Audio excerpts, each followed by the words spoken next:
நமது ஆண்டவரும் இரட்சகருமாய் இயேசு கிறிஸ்துவின் கிருபையுள்ள நாமத்திலே உங்கள் யாவருக்கும் அன்பின் வாழ்த்துக்கள் கூறி இன்றைய தியானத்திற்கு உங்களை தயவோடு அழைக்கிறோம். இன்றைய தியான பகுதி 23ஆம் சங்கீதம் 23 தியான வசனம் 23ஆம் சங்கீதம் 5ஆம் வசனம் 23:5. நீர் எனக்கு ஒரு பந்தியை ஆயத்தப்படுத்துகிறீர். நீர் எனக்கு ஒரு பந்தியை ஆயத்தப்படுத்துகிறீர். ஏசாயா 44ஆம் அதிகாரம் 3ஆம் வசனத்தை உங்களுக்கு முன்பாக வைக்க விரும்புகிறேன். தாகமுள்ளவன் மேல் தண்ணீரையும் வறண்ட நிலத்தின் மேல் ஆறுகளையும் ஊற்றுவேன். தாகமுள்ளவன் மேல் தண்ணீரையும் வறண்ட நிலத்தின் மேல் ஆறுகளையும் ஊற்றுவேன். அருமையான கர்த்தருடைய பிள்ளைகளே, நம்முடைய ஆத்துமாக்களுக்கு திருப்தி அளிக்கக்கூடிய ஏராளமான நன்மைகள் தேவனிடத்தில் இருக்கின்றன. அவைகளை ஆண்டவர் திரட்சியாய் வைத்திருக்கிறார். அவைகள் யாருக்கு கொடுக்கப்படுகிறது? கடந்த நாளிலே தியானித்தோம். தாழ்மை உள்ளவர்களுக்கு ஆண்டவர் கொடுக்கிறார். அவருக்கு முதலிடம் கொடுக்கிறவர்களுக்கு கொடுக்கிறார். அவருடைய அழைப்பை கீழ்ப்படுகிறவர்கள் அதை பெற்றுக்கொள்கிறார்கள் என்று சொல்லி நாம் பார்த்தோம். இன்று தொடர்ந்து நாம் பார்க்கின்றதான வேளையில் அந்த தேவன் வைத்திருக்கிற திரட்சியான நன்மைகள், அவைகள் ராஜ விருந்தின் மேல் உனக்கு முன்பாக ஆயத்தமாக்கப்பட்டிருக்கிற அந்த மேன்மைகளை அதை அனுபவிக்கும்படி யாருக்கு அது கிடைக்கிறது? அதன் மேல் பசிதாகம் உள்ளவர்களுக்கு கிடைக்கிறது. ஆம், பெரிய விருந்து ஆயத்தமாக்கப்பட்டிருக்கிறது. அந்த ராஜவிருந்தின் மேஜை உனக்கு முன்பாக வைக்கப்பட்டிருக்கிறது. அதை உண்டு நீ அனுபவிக்கும்படி உனக்கு தேவையானதற்கு மிகுதியாக அங்கே இருக்கிறது. ஆனால் ஒருவேளை எல்லாம் ஆயத்தமாக்கப்பட்டிருக்கிறது, நீ அமைதியாக அங்கே உட்கார்ந்து கொண்டிருப்பாய் என்றால் பிரயோஜனம் இல்லை. அதை சாப்பிடும் ஒரு எண்ணம் வேண்டும், ஒரு பசி தாகம் அங்கே ஏற்பட வேண்டும். அப்படி பசி இருந்தால் மாத்திரம்தான் எனக்கு முன்பாக வைக்கப்பட்டிருக்கிற அறுசுவை உணவுகளை நான் என்ன செய்ய முடியும்? உட்கொள்ள முடியும். அருமையான கர்த்தருடைய பிள்ளையே, நீ எவ்வளவு அதிகமாக பசியாக இருக்கிறாயோ அவ்வளவுக்கு அதிகமாக நீ ஆசீர்வாதமாக புசித்து திருப்தி அடைய முடியும். நீ ஏற்கனவே புசித்து திருப்தி அடைந்திருக்கும் ஒரு நபராக இருப்பாய் என்றால் உன்னால் அந்த விருந்தை அனுபவிக்க முடியாது. நீ உன் ஆவியிலும் ஆத்துமாவிலும் சரீரத்திலும் மிகவும் வறட்சியடைந்த நிலையில் இருக்கிறாயா? உனக்கு ஒரு நற்செய்தி உண்டு. அந்த நற்செய்தி என்ன? கர்த்தர் வறண்ட நிலத்தின் மேல் ஆறுகளை ஊற்றுகிறார் என்பதே அந்த நற்செய்தி. இந்த ஆண்டவர் உனக்காக வைத்திருக்கிற அந்த திரட்சியான விருந்தை உட்கொள்ள முடியாமல் நீ பசியற்றவனாக இருக்கிறாயா? வறண்டு போனவனாக இருக்கிறாயா? வனாந்தரமாக நீ இருக்கிறாயா? உண்மையான சகோதரனே, சகோதரி, உனக்கு இங்கே ஒரு நற்செய்தி ஆண்டவர் கொடுக்கிறார். அதுதான் ஏசாயா 44:3 சொல்லுகிறது. தாகமுள்ளவன் மேல் தண்ணீரையும் வறண்ட நிலத்தின் மேல் ஆறுகளையும் ஊற்றுவேன். ஆங்கில மொழிபெயர்ப்பிலை பார்ப்போம் என்றால், தாகமுள்ளவன் மேல் தண்ணீரையும் வறண்ட நிலத்தின் மேல் வெள்ளங்களையும் ஊற்றுவேன் என்பதாக சொல்லப்பட்டிருக்கிறது. வெள்ளங்களை ஊற்றுவேன். ஆம், கர்த்தர் உரைக்கிற காரியம் அது. தாகமுள்ளவர்களுக்குத்தான் தண்ணீர் தேவைப்படும். அப்படியே ஒரு வறண்ட நிலத்தின் மேல் ஒரு வாளி நிறைய தண்ணீர் ஊற்றினாலும் அதில் பிரயோஜனம் இல்லை. ஒரு சில வினாடிகளுக்குள் அந்த தண்ணீர் மறைந்து விடும். எனக்கு அன்பான கர்த்தருடைய பிள்ளையே, வறண்ட நிலமாக இருக்கிற நம்முடைய வாழ்க்கையிலே தேவன் வெள்ளங்களை ஊற்றுகிறார். நம்முடைய ஒவ்வொரு எண்ணங்களும் ஒவ்வொரு ஏக்கமும் தேவனுக்காகவே இருக்கும் என்றால் அவருடைய சம்பிரமமான மேஜையில் நீயும் நானும் திருப்தியாக புசிக்கலாம். பசி இல்லாதவர்களுக்கோ எவ்வளவுதான் மேன்மையான ஆவிக்குரிய ஆகாரம் கொடுக்கப்பட்டாலும் அது அவர்களுக்கு வெறுப்பாக தோன்றும். எனக்கு அருமையான தேவ பிள்ளையே, நீ மெய்யாகவே தேவனுக்காக ஏங்கி கொண்டிருக்கிறாயா?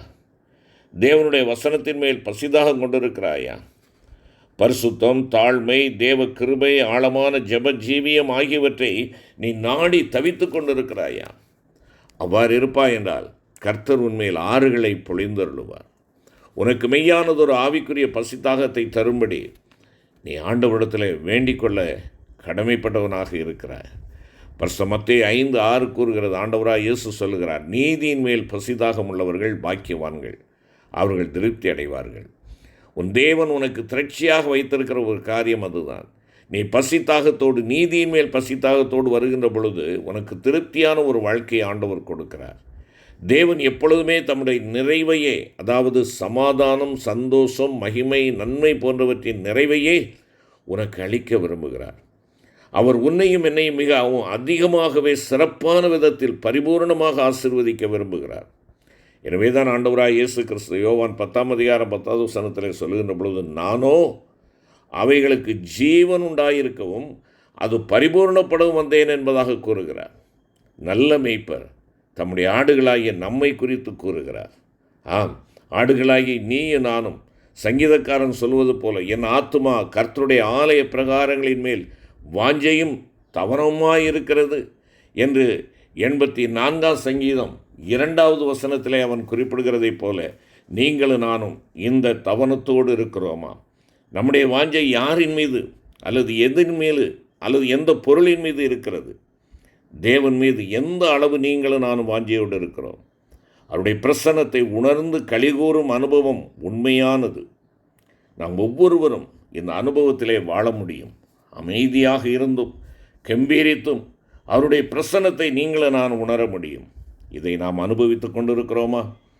வழக்கம்போல் ஆலயத்திற்கு செல்வதனால் மட்டும் திருப்தி அடையாமல் ஆவிக்குரிய வாழ்க்கையிலே நிறைந்து கிறிஸ்துவின் மூலமாக தேவனோடு நேரடி உறவு கொள்ளுகின்ற அனுபவத்திற்கு நீங்களும் நானும் கடந்து வர வேண்டும். ஆலயம் செல்வது அவசியம். அந்த ஆலயத்தின் நன்மையால் தேவன் நம்மை திருப்தியாக்குகிறார். ஏசாயா 56 அதிகாரம் 7வது வசனத்தை வாசிப்பீர்கள் என்றால், ஏசாயா 56 7வது வசனம், நான் என் பரிசுத்த பர்வதத்துக்கு கொண்டு வந்து என் ஜெப வீட்டிலே அவர்களை மகிழ பண்ணுவேன். அவருடைய சர்வாங்க தகனங்களும் அவருடைய பலிகளும் என் பலிபீடத்தின் மேல் அங்கீகரிக்கப்பட்டிருக்கும். என்னுடைய வீடு சகல ஜனங்களுக்கும் ஜெப வீடு எனப்படும். நீ உன்னுடைய ஆண்டவருடைய ஆலயத்தை பேருக்காக நீ செல்லுகிறவனாக அல்லாமல், மான் எவ்விதமாய் நீரோடே வாஞ்சிக்கிறதோ அதை போல நீ வாஞ்சையும் தவனவுமாய் ஆண்டவருடைய ஆலய பிரகாரத்திற்கு நீ செல்லுகின்ற பொழுது ஆண்டவர் என்ன சொல்லுகிறார்? உன்னை மகிழ பண்ணுவேன் என்று சொல்லுகிறார். மகிழ்ச்சியை இழந்து தவிக்கிறாயோ? உள்ளான மகிழ்ச்சி இல்லாதவனாக போலியான ஒரு வாழ்க்கை வாழ்ந்து கொண்டிருக்கிறாயோ? உலகத்திற்கு மகிழ்ச்சியாய் இருப்பதைப் போல காண்பித்து உன்னுடைய உள்ளத்தின் ஆழத்திலே நீ சஞ்சலம் நிறைந்தவனாக இருக்கிறாயோ? தேவனுடைய சமூகத்திற்கு ஓடிவா. தேவனுடைய சமூகத்திற்கு ஓடிவா. அவர் உன்னை மகிழ்ச்சியாக்குகிறார். உன்னுடைய காணிக்கைகளை எல்லாம் அவர் அங்கீகரிக்கிறவராக இருக்கிறார். நீ அவரோடு உள்ள உறவு இல்லாமல் நீ எந்த காணிக்கை செலுத்தினாலும் பிரயோஜனம் இல்லை.